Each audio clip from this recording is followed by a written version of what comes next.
Bonjour, bonsoir tout le monde. On va faire une intervention à deux voix pour essayer d'être un peu plus à l'image de notre diversité à outrance et chez les trans en général. Simplement pour introduire, on va essayer de pas trop répéter ce qui a déjà été dit très bien par Acceptes et par d'autres. On va se concentrer bien sûr sur la question de la transphobie et rappeler que cette question de la transphobie, c'est bien sûr pas seulement les petites vexations, petites ou grandes vexations, humiliations du quotidien, les violences physiques ou verbales qu'on peut connaître dans la vie de tous les jours, mais c'est plus largement une transphobie plus institutionnelle, plus ancrée profondément dans la société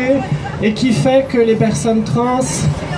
sont vulnérables du point de vue de la santé sexuelle. On en a parlé déjà. Il y a une prévalence énorme du VIH chez les personnes trans et dans certaines parties de la communauté trans. Il y a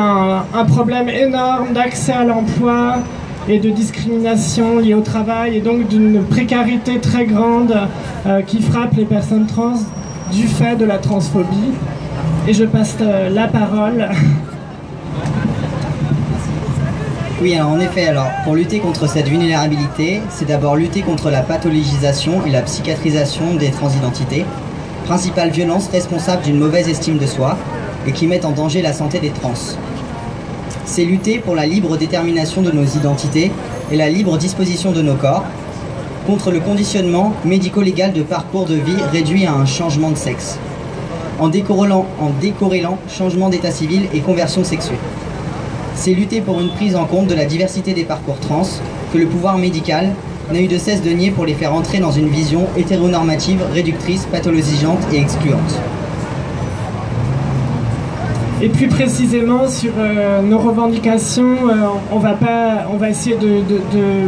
pas faire trop long et on vous invite à les retrouver sur notre site et aussi à retrouver plus largement au-delà d'outrance les revendications de la plateforme Existrans qui rassemble un grand nombre de nos associations dans toute leur diversité sur des points importants. Et je voudrais revenir juste sur un des sujets prioritaires et préoccupants pour nous, qui est l'accès au changement d'état civil. Et c'est important que dans la communauté trans, mais au-delà, toutes les personnes qui sont là pour plein de raisons ici, soient derrière nous et fassent en sorte que notre parole, elle soit entendue, elle soit prise en compte, prise au sérieux et qu'elle permette de faire non pas une loi, mais une bonne loi qui réponde réellement à nos exigences pour réellement protéger l'accès de toutes les personnes qui en expriment le besoin et qui en ont besoin pour mener une vie apaisée et une vie non précarisée, un accès au changement d'état civil, c'est-à-dire une procédure rapide, entièrement démédicalisée et qui ne serait en aucun cas contestée par personne, qui dépend simplement du libre consentement